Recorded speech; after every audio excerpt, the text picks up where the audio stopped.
Meu povo, bom domingo para vocês, hein? Que vitória esquisita do Barcelona sobre o Villarreal. É um 5-1 que parece um passeio no parque, uma vitória super fácil e tá longe de ser disso.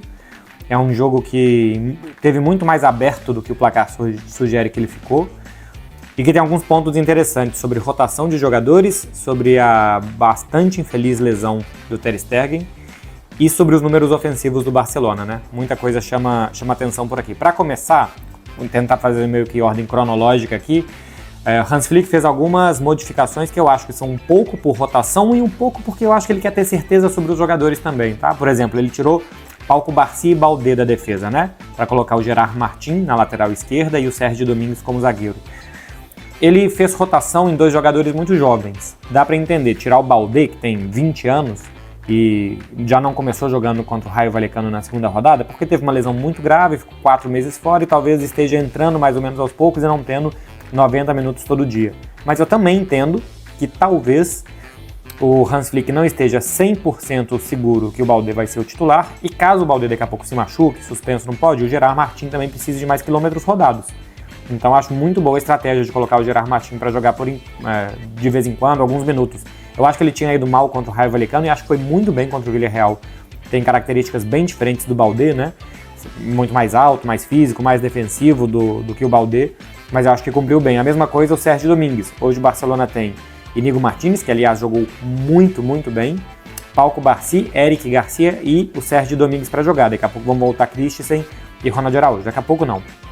Lá para o meio de novembro vão voltar esses dois jogadores. E eu acho que também o Pau Cubarsí, 17 anos, é um jogador com corpo ainda em formação, que jogou as Olimpíadas, também teve poucas férias, e também por isso ir revezando com o Sérgio Domingos, que também é um bom zagueiro, de boa saída de bola, eu acho bem natural.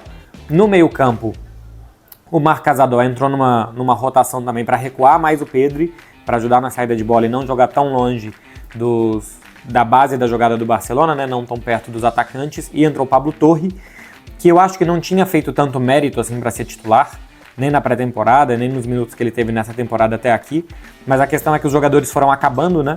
Dani Olmo machucou, o Ferran Torres estava suspenso, e o Pablo Torre acabou cumprindo muito bem, em lances pontuais. Eu acho que o Pablo Torre não foi um jogador que deu ritmo, que criou várias jogadas, que deu muitas sensações, mas uma assistência e um gol é muito positiva. A aposta pelo Pablo Torre nesse jogo contra o Villarreal, no pior momento do Barcelona no jogo para mim, quando estava 2-1, ele faz o terceiro gol, logo depois é substituído. Mas entrou e cumpriu bem. É parte do papel do técnico, né? Melhorar os jogadores. O Rafinha, até na transmissão da televisão da Espanha falavam, é o jogador mais melhorado dessa temporada do futebol espanhol. E olha que nas duas anteriores ele só tinha contribuído com menos gols do que o Lewandowski, só o Leva tinha contribuído com mais gols do que ele no Barcelona, e o Pablo Torre é um desses, que quem sabe não vai ser útil, né? Jogos assim, vai jogar de vez em quando, precisa rodar, tá faltando plantel, coloca ali o Pablo Torre e ele pode ajudar de alguma forma. Pô, contra o Bayern de Munique a opção é o Pablo Torre, acho mais complicado, mas contra o Villarreal pode sim ser uma boa. E na frente não fez rotação nos três, porque basicamente não tinha mais ninguém também, né? Manteve Rafinha, Leva e Lamine, cada um acho que teve um momento do jogo melhor. O primeiro tempo do Lewandowski foi muito bom, o do Lamine razoável, e o Rafinha ficou acho que muito abandonado na esquerda, porque o Gerard Martin praticamente não subia e o jogo era muito concentrado pelo outro lado. Quando o Rafinha vai jogar de 10 e entra o Pau Victor, o Rafinha cresce muito no jogo, a capacidade dele de ler os espaços, e os espaços também se ofereciam, faz 2 golaços, ainda podia ter marcado mais um. E o segundo tempo do Lamine Yamal também é uma doideira, né? A assistência para o Rafinha é maravilhosa, sofre um pênalti, podia ter dado uma outra assistência para o Rafinha. Joga muito bem o Lamine Yamal. Outra vez, eu vejo cada vez mais o Neymar no Lamine Yamal. O jeito de jogar. O Lamine já tinha dito em alguma entrevista que ele se inspira muito no jeito de jogar do Neymar. Cada vez mais eu vejo características muito parecidas com o Neymar. Mas enfim, sobre rotações para terminar, e depois eu vou voltar no Ter Stegen e falar sobre o jogo. Eu achei estranho não ter entrado o Ansu Fati. Com minuto 80 estava 4-1, o Hans Flick fez a terceira leva de substituições, né, a terceira paralisação para substituição, e no 4-1 ele podia ter tirado qualquer um dos três à frente, ou Rafinha, ou Lamine, ou Lewandowski, para colocar o Ansu Fati, porque eu acho que o Ansu Fati vai ter que jogar, E quanto mais tempo ele ganhar ritmo de jogo, entrar mais uns minutinhos, melhor. Acho que deveria ter jogado mais alguns minutos o Ansu Fati. Quanto ao Getafe aqui, na quarta-feira ele já deve ter mais minutos também. Essa é a expectativa. O Ferran Torres ainda não volta, né? Vermelho direto de La Liga, fica de fora 2 partidas. Então, acho que o Ansu Fati deveria ter entrado um pouquinho nessas rotações que fez o Hans Flick. Sobre lesão de Ter Stegen, no momento que eu estou gravando esse vídeo, o Barcelona ainda não divulgou um boletim médico.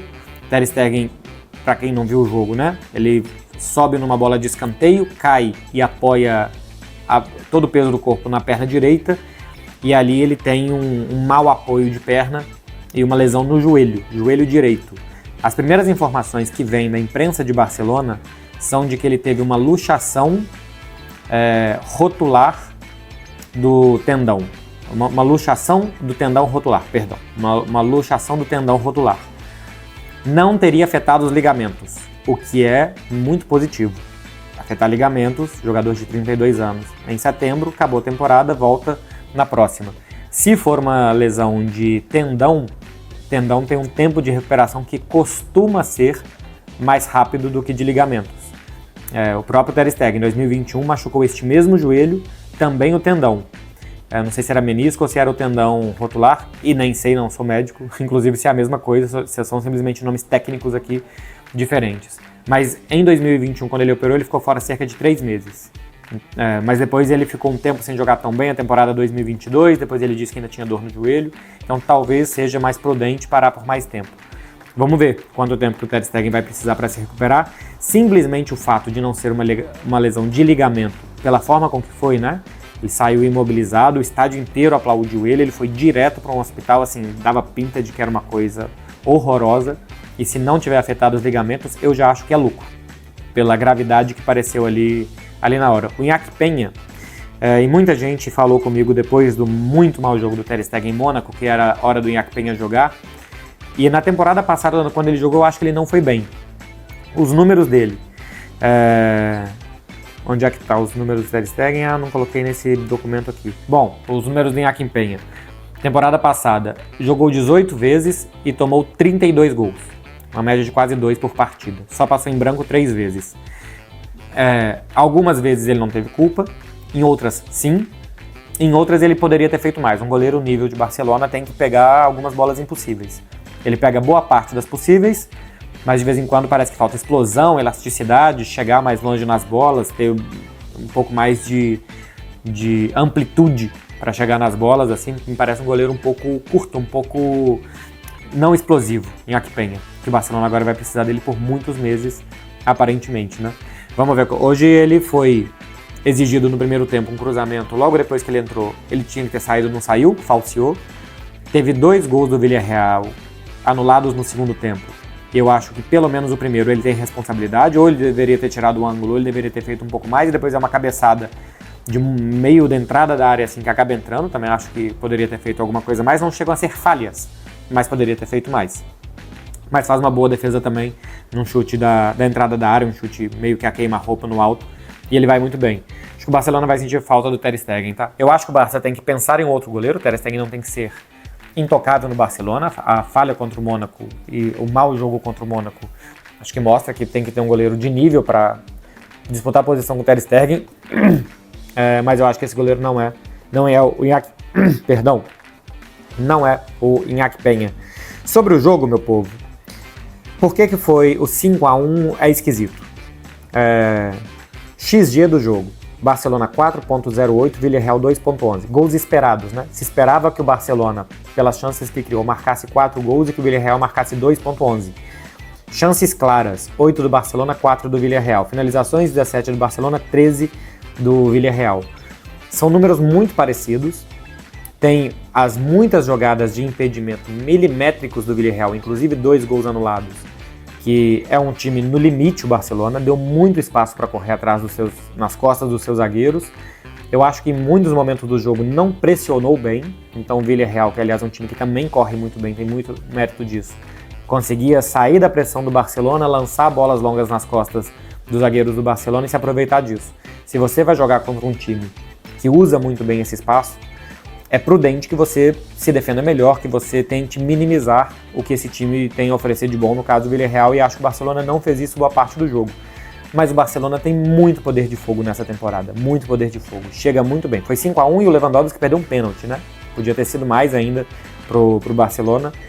Chega muito bem dos dois lados do campo, em jogadas com o time adversário já posicionado atrás, ou em jogadas que o Barcelona tem para correr. O Barcelona já tem 22 gols marcados nesse campeonato espanhol em 6 rodadas, tem uma média de quase 4 gols por jogo. Tinha feito 7 no Valladolid, aí fez 4 no Girona e agora faz 5 no Villarreal. Nas últimas 3 rodadas o Barcelona fez o quê? 16 gols. Realmente tem muito poder de fogo, só acho que tem que minimizar o que o adversário tem para fazer. Eu acho que o jogo ficou mais vivo do que precisava depois do 2-0, por algo que vai ser recorrente. Acho que o Barcelona só faz 5 gols, permitindo que o adversário também tenha essas ocasiões. É meio que jogo de Bundesliga, né? A gente viu hoje no domingo, o Bayer Leverkusen saiu perdendo do Wolfsburg, aí fez 2-1, aí tomou 3-2 em casa, foi virar 4-3. O Hans Flick, que é um técnico de Bundesliga, um treinador alemão e formado na escola alemã, é um tipo de jogo mais ou menos habituado para o treinador, de muito laicar, de muito risco, e não é um risco sem prêmio, né? Por que você vai arriscar que seus zagueiros tomem bola nas costas, que sua defesa fique exposta? Porque você vai atacar com muita gente, você vai arriscar muitos passes, você vai tentar forçar muito o adversário, e a tendência, como o Barcelona tem um ataque muito bom, é que em boa parte dos jogos dê certo, especialmente contra adversários mais frágeis. Contra adversários melhores, que vão se defender melhor, que tem mais capacidade defensiva que o Villarreal tem, pode dar mais errado, pode ficar pior para o Barcelona. Lembrando que o Villarreal tinha 3 vitórias e 2 empates, né? Que a gente tem de campeonato espanhol, inclusive um desses empates com o Atlético de Madrid. É um time que começa bem a temporada. Individualmente, eu já falei aqui do Pablo Torre, que eu acho que cumpriu muito bem, um gol e uma assistência, embora não tenha dado tanto ritmo. O Pedri, mais uma vez, eu já não tinha gostado do Pedri em Mônaco, e hoje eu também acho que ficou abaixo, especialmente para impedir os ataques do Villarreal. A aproximação do Pedri, a recomposição dele não eram boas, mas o trio da frente foi muito bem. O Leva com 2 gols no primeiro tempo, já tem 6 gols no campeonato espanhol. O Rafinha com os 2 gols no segundo tempo tem algo interessante. Rafinha já tem 5 gols, 2 assistências, no que a gente tem de campeonato até aqui. Temporada passada inteira ele fez 10 gols, já tem 5 marcados. A gente ainda não está em outubro e ele já tem metade dos gols que ele fez em toda a temporada passada. O Rafinha completou 7 jogos com o Hans Flick. 7 jogos, 7 jogos completos. Rafinha não foi substituído pelo Hans Flick. Com o Xavi, o Rafinha completou 8 jogos dos 87 que ele participou. Olha a diferença de tratamento e de importância que o Hans Flick está dando para o Rafinha e que o Xavi dava. O Xavi usava o Rafinha até o Xavi considerar que a gasolina do Rafinha tinha acabado, que ele não conseguia mais ser o jogador elétrico, que faz ele um grande diferencial para o Rafinha mesmo, a intensidade de jogo dele. Então o Xavi preferia trocar no segundo tempo. E o Hans Flick não. O Hans Flick deixa o Rafinha, e ele tem mostrado no final dos jogos que o que sobra para ele de gasolina é mais do que os adversários têm. O Rafinha hoje foi bem melhor no segundo tempo e na segunda parte do segundo tempo do que no início do jogo. Ele ficou meio isolado ali na esquerda, não tinha com quem dialogar, com quem jogar, e a partir do momento que ele passa a jogar atrás do Lewandowski, ele melhora muito. E o Lamine Yamal, 4 gols, 5 assistências. O Lamine Yamal participou de 9 gols já essa temporada, só pelo Barcelona. Na temporada passada inteira ele participou de 14. Ele já participou de 9. Ele tinha feito 7 gols, 7 assistências, já são 4 gols e 5 assistências. E o Lamine Yamal, meu povo, ainda tem algo que não aparece nas estatísticas, tanto dele como as do Rafinha também, né, que são muito boas. Eles não batem os pênaltis. Lewandowski, por exemplo, hoje bateu e perdeu um pênalti. Acho que já tinha tido outros pênaltis nessa temporada, já teve contra o Valência, eu não lembro se contra o Valladolid chegou a ter, e contra o Girona não teve. Mas pelo menos 2 pênaltis a gente já teve de temporada até aqui, né? Então, ou seja, se o Rafinha ou o Lamine batessem os pênaltis e tivessem convertido, os números deles poderiam ser ainda melhores do que a gente está vendo. Por exemplo, o Harry Kane é o jogador que mais participou de gols das 5 principais ligas europeias. Inglaterra, Espanha, Alemanha, Itália e França são consideradas as top 5. O Harry Kane participou de 14 gols até aqui, 5 de pênalti. Aliás, 6 de pênalti. Desculpa. 5. 3 gols de pênalti na Liga dos Campeões e 2 gols de pênalti na Bundesliga. Então, o Harry Kane com bola rolando tem o mesmo número de participação de gols, 9, do que o Lamine Yamal. E o Haaland participou de 10, mas o Haaland também tem pênaltis nessa conta. Então, assim, com bola rolando, o Lamine Yamal tem um número de gols igual, participação de gols igual do Harry Kane, que tem os pênaltis que fazem ele pular na frente do Lamine. Mesmo que o Lamine tivesse convertido os 2 pênaltis que o Barcelona tem, o Harry Kane ainda teria mais, mas assim, a participação com bola rolando do Lamine é excelente. Do Rafinha também, o 5º gol do Barcelona é uma maravilha pelo passe, pela finalização. E o Lewandowski foi bem no primeiro tempo, no segundo teve pouco e perdeu o pênalti. Eu acho que poderia ter saído para a entrada do Ansu Fati. Mas é muito boa a resposta do Barcelona, né? Depois de perder na Liga dos Campeões, vencer, rodar alguns jogadores. Eu acho que outros jogadores vão entrar em rotação na próxima partida, que é em casa contra o Getafe. Não deve dar para rotar o Rafinha, o Lamine e o Lewandowski, pela ausência ainda de atacantes. Duvido muito que Paulo Victor vai ser titular, que Ansu Fati, depois de tanto tempo fora, vai ser titular, e o Ferran Torres ainda está fora. Então acho que os 3 devem ser mantidos, mas de resto, o Héctor Forte deve jogar no lugar do Condé, deve sair o Inigo Martínez e aí volta o Pau Cubarsí. Talvez volte o Marc Casador, avance o Pedro, saia o Pablo Torre.